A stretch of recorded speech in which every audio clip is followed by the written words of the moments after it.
Monday, May 22nd, 2017, Monaco 64, home of alternative economics and contrarian views. So this is an early market update. It's around 8:30 a.m. London or 3:30 a.m. Eastern Daylight Time in the US. I'd like to talk also about the national debt. One of my friends on Facebook made a comment, about how the UK government spends its money, and how much debt the UK has. And he commented, how come we can never pay off the national debt and make it smaller? And I replied to him, I said, if the government in the UK or the US or anywhere else in Western Europe and the Western world, everywhere really nowadays, if the government pay off the debt, retire the debt, or default on the debt, that means that our economies will come to a grinding halt. And why is that? Well, it's because nowadays debt is money, and money is debt. You take out, I know a lot of the transactions with money are done digitally with debit cards or credit cards, so you don't see the paper money as much. But if you look at the paper money, it's a promise to pay the bearer on demand. In the UK, the Bank of England note. In the US, it's a Federal Reserve note. It doesn't say I promise to pay the bearer anymore, but it's like a note. It's a it's a debt that the Treasury owes to the Federal Reserve system. Euro note is the only one that's a little bit funny because it doesn't say anything. It's, they've gone beyond fooling people, and they just write 10 euros and nothing else. And they write ECB, I think, and that's it. So the Bank of England, the ECB banknote is not even a note. It's just a piece of paper with a number on it. So I try to explain to him that if we pay off the debt, that means that we're going to be destroying the monetary base and money in the system, because we are under a fiat money system, and the money is backed by government debt. And I told him, the solution is to have a monetary system based on merchandise, something real, and how it used to be. And that's the most marketable commodities, as the Austrian School of Economics would say. And you leave that to the market for people to find out what they want to use as money, something that people want to indirectly exchange, something that people always want, so that you eliminate barter. And historically, there has been many things. It has been salt, has been conches, it has been cattle, it has been cigarettes after World War II in Germany. It's been gold, silver. Nowadays, it's, in the last few years, it's starting to be cryptocurrencies, or, like Bitcoin, Steam, Ethereum. So there is a way out, but if our politicians came out and said we're going to pay off the national debt, we're going to let default on all the debt, they would be like turkeys voting for Christmas, because they wouldn't have all that government money and that they could spend to buy votes. So that's why, unless we change the monetary system, the national debts are going to keep going up. Of course, debt can't go up forever. It starts going exponential. Right now, it's a bit under control because they've kept interest rates artificially low. But again, as the Austrian School of Economics says, borrowing is just delayed consumption. Not delayed consumption, it's delayed, you're consuming in the future. That's what it is, that you're just choosing to consume something that you haven't worked for today, consume it today, but you have to pay it in the future. So all that this system does, and that's why it's really important for younger people to learn about this, and unfortunately they're not taught in the state schools, public schools, mainstream universities. They're not taught about this, and they're actually the ones who are getting lumbered with all this debt. We're consuming it right now as a, you know, a population. I'm not saying I'm borrowing, but yeah, in general, we are basically borrowing from the future generations, and I think that's immoral. I think Thomas Jefferson said that that's wrong, and they need to wake up, the young people. And you know, socialism is not the answer either, because socialism depends on a welfare state, and the welfare state depends on fiat money.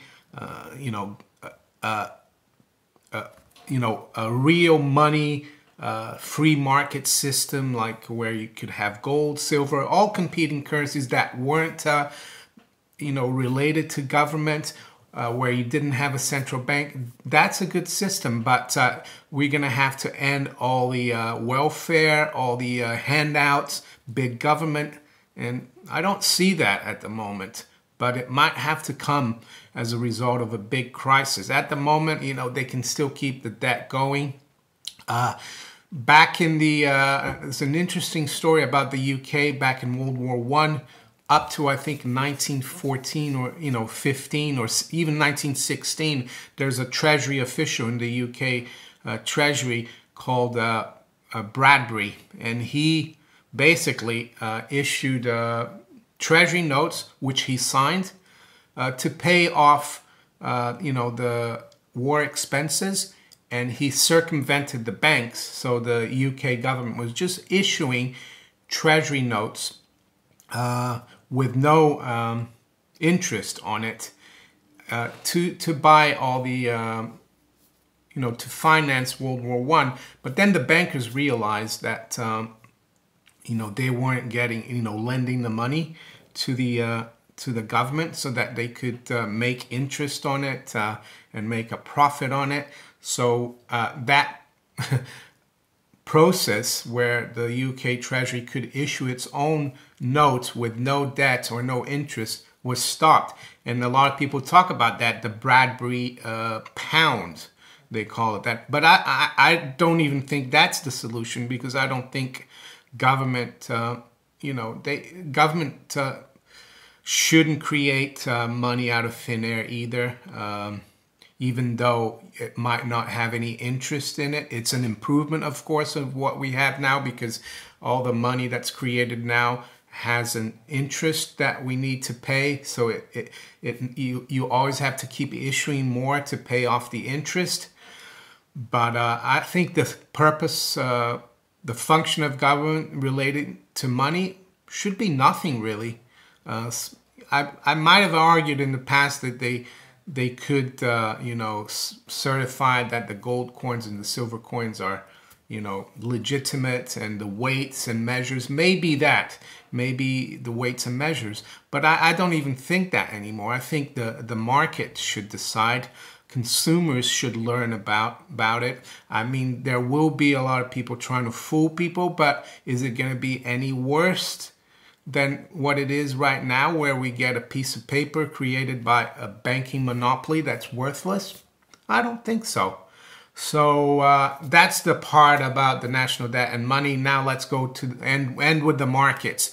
So late yesterday, or Sunday here in the UK, the markets opened at around 11 o'clock, the futures market, which is 6 p.m. New York. And gold was pretty steady, pretty much unchanged, 12.55. But silver was creeping up, and it actually, I was watching it, and silver just spiked higher, like there were stops around $17, and we got up to a high of 17.18.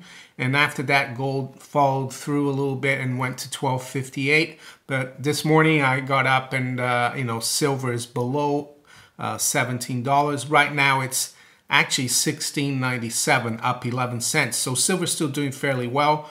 Gold is at 12.55, 50, basically unchanged. The low's been 12.51.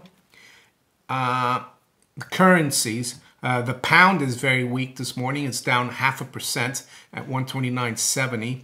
I need to look and see. There must be some kind of news there, affecting the pound. Dollar yen is unchanged, 111.23. So yeah, we need to see the dollar go lower if we want to see gold continue higher. Dollar go lower against the yen. The euro is weaker this morning, 0.33%, 111.74. What else?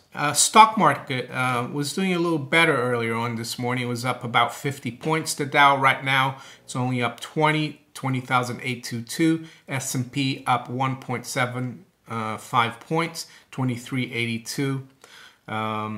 The bond market is basically unchanged this morning. Looking here, oil, $51. The U.S. West Texas up 37 cents, $51. So cryptocurrencies continue to rage, go higher very strongly.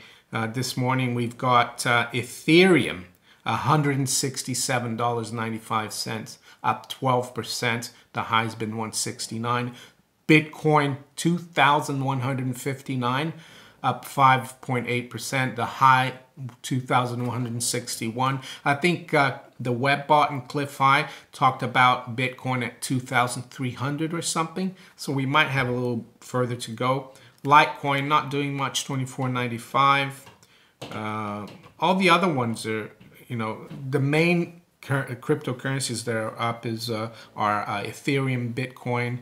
All the other ones seem to be pretty much, I might miss some that you particularly look at, but they, it seems to be a Bitcoin and Ethereum thing at the moment. So, yeah, I hope you enjoyed this video. The national debt, not as simple as it looks. Let's cut the national debt. Have you wondered why, they haven't allowed Greece to default? Because, if they do allow them to default, then you have Spain, Portugal, Italy, and you destroy the economies, the fiat-based economies. No debt, no money.